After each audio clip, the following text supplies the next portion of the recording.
Part of the thrill of the open world game is finding the highest point in the map and jumping off it. Hi folks, it's Falcon, and today on GameRanks, 20 high point jumps in 20 different video games. Now, we did a previous list on this one. You can go back and check it out. It's got Spider-Man, the One World Trade Center, Poseidon's Palace in Assassin's Creed Odyssey, the College of Winterhold in Skyrim, Mount Chiliad in Grand Theft Auto 5, Death Mountain's Peak in Breath of the Wild, and some others, some pretty crazy jumps. But without any further ado, let's get started with number 20, Starfield's Mast Building Roof. The largest, most prominent structure in New Atlantis just so happens to have easy rooftop access, so you better believe we're heading up there. From the roof, it's easy to see just how condensed the city really is. Your view from the top is mostly just untouched countryside. Still easily the tallest structure in any Bethesda game, so obviously we gotta jump off it. It is a long way down, especially if you aim for the body of water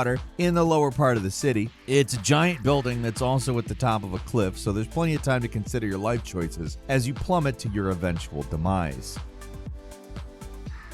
At number 19 is Marvel's Spider-Man 2. Now with fall damage, the tallest building in Spider-Man 2, it's the same as the first game. It's the copyright-free version of One Freedom Plaza found in the financial district. Whatever could it be? It seems like the jump in the sequel will be the same as the first game, but there are some noticeable differences. First, you can turn on fall damage. So instead of an unsatisfying perfect landing like in the original, you can go splat on the New York concrete just like the rest of us non-superpowered mortals. The even better graphical fidelity makes the drop feel more visceral than ever. Just seeing the entire city in crisp clarity while you plummet to the earth is awe-inspiring, as is Spider-Man's Rubik's Cube solving powers. And this guy can solve one of these things while falling with seconds to spare, giving him ample time to appreciate his work before becoming one with the cement. And number 18 is Tears of the Kingdom's longest fall. If you really want a long fall, you look no further than Tears of the Kingdom, a game that gives you all the tools to reach ridiculous heights and then fall to your death from them. What makes drops in this game so unique is you're not just falling on the ground from the highest possible point where the game doesn't let you get any higher. It's still a long fall, but that's only the beginning. Just aim for a hole into the underground and you'll extend that drop significantly. And if you picked a deep enough hole to fall into, there's still a long way to hit bottom once you're underground. Seriously, you're free falling for over 2 minutes here. It's an insanely long drop that seems impossible to survive, but this is Legend of Zelda and I got a spare fairy, and just try, fall. At number 17 is Hogwarts Legacy, the Black Lake Dive.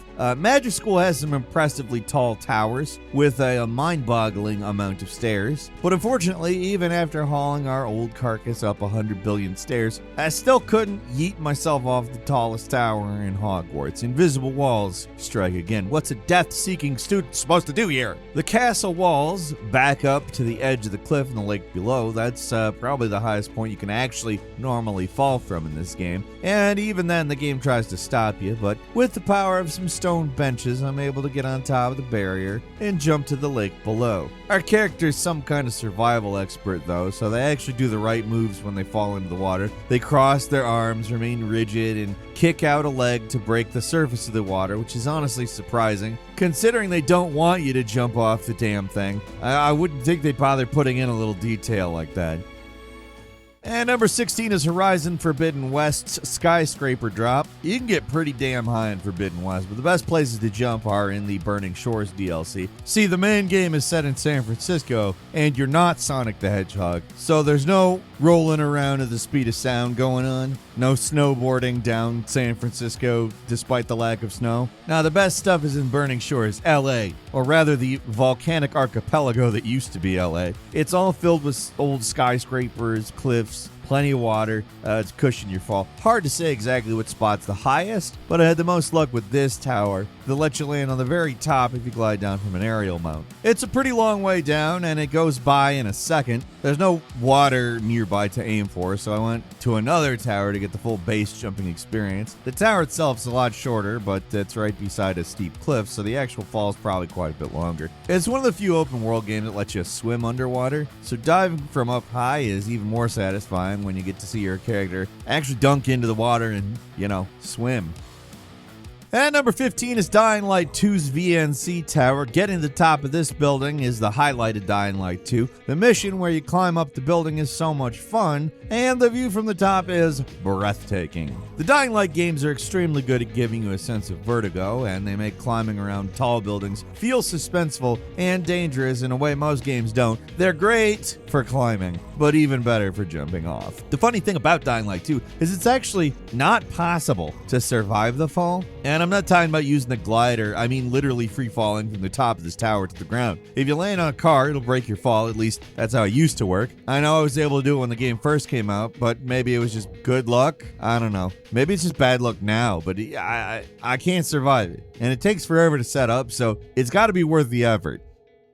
And number 14 is Cyberpunk 2077's Mega Building H10. A lot of huge buildings in this game, obviously, but most of them are inaccessible. One of the tallest structures you can actually get on top of is your apartment, Mega Building H10. You're not supposed to be able to get up there, but it's relatively simple to platform your way outside the normal map area. The graphics do start to break down up here, but it's not too rough to find your way outside of the building where you can get a clear view of the heart of the city. It's also a fun spot to jump from. You're not going to survive, but I had to do it anyway. Doy. And number 13 is Xenoblade Chronicles 3, The Distant Fingertips. This secret area requires a hell of a lot of climbing to get to. Seriously, it just keeps going, but it's worth it for the stunning view of the entire region. Even for a Switch game, this still impresses me. It's a long way up, but a short way down. They're nice enough to give you a little pond to jump into to save some time. Still very long fall, though. And number 12 is Red Dead Redemption 2, Bacchus Bridge, and Mantis Falls. Compared to the staggering drops of many games from this list, the biggest falls from Red Dead 2 aren't really that impressive. Instead of falls that would definitely kill you multiple times over, the biggest, longest falls in this game are bad enough that they would just normally kill you. According to the community, the two biggest actual falls from the game come from Bacchus Bridge up north and Mantis Falls to the south. Bacchus Bridge spans a deep river valley that's visually a pretty impressive fall, but it's done before you know it. Mantis Falls, the largest waterfall in the game and one of the most impressive landscapes, feels like the bigger drop to me, and it's great whether you're going over the falls or just dropping from a nearby cliff. What makes Red Dead 2 great is it has a first-person view where the game perfectly matches up with your character's head. Instead of a completely still camera like in most games, the first-person view goes nuts when you fall here, matching the head movements exactly. It's disorienting, but a lot more realistic. And number 11 is Shadow of the Tomb Raider's Eye of the Serpent. This is one of those few high point jumps in a non-open world game on this list, but it's pretty damn memorable. The series is pretty famous for the swan dive, a special animation you can trigger during big jumps, but most of the falls in this game aren't from that high up. They just don't compare to most of the big falls on this list. This one does. Even if it's kind of missing the actual swan dive animation, it happens pretty late in the game, where you're looking for yet another mystical artifact, this time hidden in a temple built into cenote, basically a giant sinkhole. There's only one way down, and it is a long one. So long that the game doesn't let you swan dive. You do a more realistic thing where Lara crosses her arms and kicks a leg out.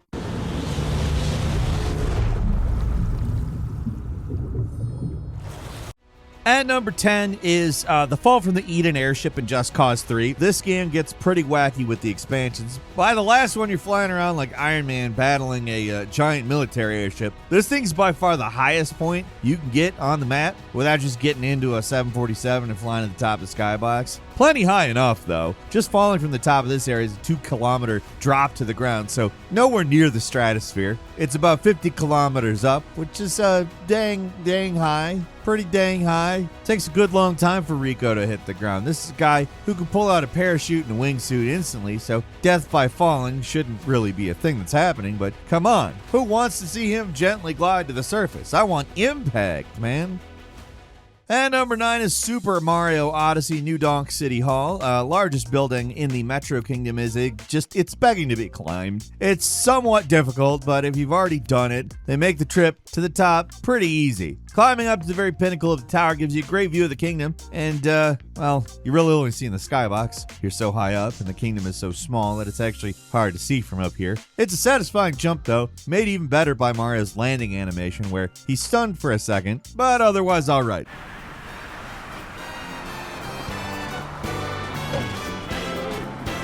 This is Jumpman we're talking about here. He's not taking any fall damage. Come on.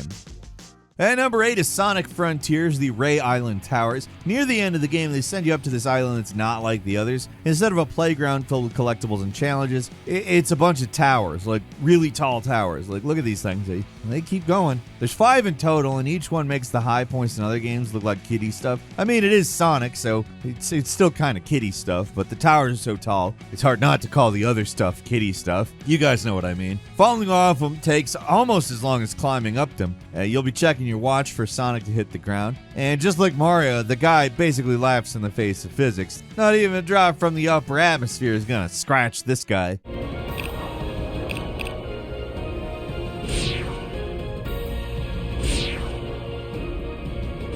And number 7 is Batman Arkham Knight, the Wayne International Plaza. The largest building in Gotham City. It's a cinch to climb. In most of these games, it's an arduous journey to find the highest place to jump off of, but in Batman, it's no problem. Just whip out the old grappling gun and he's on the roof in no time flat. I think it takes longer to fall off the building than to climb it. And of course, Batman's not just gonna slam to the ground like an idiot. Everything this guy does has to be cool, so instead he does this special landing animation like he glid or glided. I don't know the past tense of that word. He did some gliding at the very last minute. No, it's not like that scene in The Batman where he goes head first into that bridge. No internal bleeding from this one? Yeah. Even more satisfying punching the bat knowing it's Brucey boy under there. And number 6 is GTA 5 Maze Bank Tower. Good old Maze Bank Tower, the base jumping central for Los Santos. It's the tallest building in the game, and it's got a helpful helicopter landing pad for easy access, so there's very little stopping you from getting up here. These games have some of the best ragdolls in the business, and it's never not funny to fling your guy over the edge and see him flop through the air before going splat on the concrete.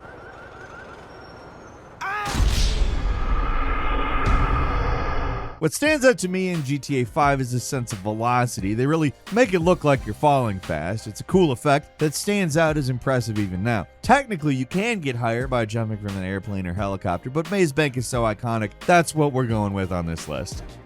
And number 5 is Assassin's Creed Valhalla's Heimdall's Tower. This may be the tallest structure in the entire Assassin's Creed franchise. It's ridiculously tall. Crazy tall. A structure that could only exist in fantasy. You're not going to find this place in England circa 878. That's for sure. Although you're not actually going to go to England circa 878, so don't tell me you've checked. But yeah, this is found in the mythological side story you can access from the sea or in the village. Getting up to this place isn't harder than getting down. These jump pads send you to the top in seconds, which is good because that's how long it's going to take to get down. Doing a leap of faith off the top of this place is so ridiculous. You're in free fall for what feels like forever, at least in an Assassin's Creed game. And number 4 is Fallout 4's Mass Fusion building. The building towers over the post-apocalyptic Boston city skyline, making it the perfect spot to jump from. Getting on top is not easy, though, if you don't cheat. But the real prize in this place are the free fall boots that make it so you never take fall damage. Boots that protect you from fall damage. Found in one of the tallest buildings in the game. Yeah, I'll take that. Very Bethesda also, is it not? Very, very Bethesda. It's a satisfyingly long drop to the bottom and a great way to escape this place after all the effort it took to get up there. You know, if you're not cheating. And number 3 is the Saboteur's Eiffel Tower. You'd think an Assassin's Creed game would let us jump off the famous tower in Paris, the most famous tower probably in the world. But no, the Saboteur is the one. Well, technically Unity had that part of the Eiffel Tower, but you don't climb to the top, so that doesn't count. What's fun about this one is how surprisingly detailed the tower is. The elevators look and function exactly how the actual ones do in the tower. There's even the restaurant, though the decor probably isn't particularly realistic. From there, you can keep climbing all the way to the very top of the tower and see the City of Lights from the highest possible point. This game actually looks really great at night. In contrast to most of the other games on this list, the fall is 100% lethal unless you manage to hit this little pond near the tower. Harder jump than it looks, though. I can't quite get the angle right, but who cares? It's funnier to see your guy flail around and smash in the ground anyway. And number 2 is the Golden Gate Bridge drop in Watch Dogs 2. The Watch Dogs games try to be a little more grounded compared to GTA. Weirdly enough, no helicopters, no airplanes for you. It makes it a lot harder to get to the highest points in these games. The highest you can get in the sequel is atop the Golden Gate Bridge, and it takes a little problem solving to get up there. It's an iconic location, though, perfect place to jump off of. Any normal human would get killed from the fall, even if it's into the water. But you've got protagonist powers, so no matter how far you drop, if it's into water, you're fine.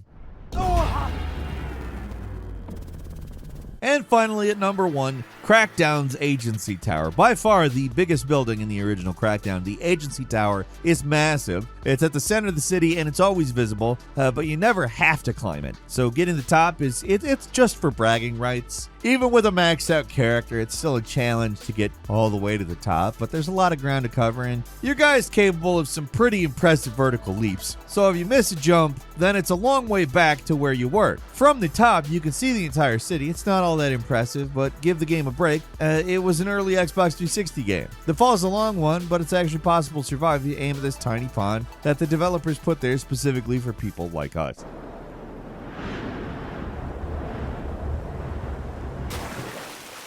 And that's all for today. Leave us a comment. Let us know what you think. If you like this video, click like. If you're not subscribed, now's a great time to do so. We upload brand new videos every day of the week. Best way to see them first is, of course, a subscription, so click subscribe. Don't forget to enable notifications. And as always, we thank you very much for watching this video. I'm Falcon. You can follow me on Twitter at Falcon the Hero. And we'll see you next time right here on Game Ranks.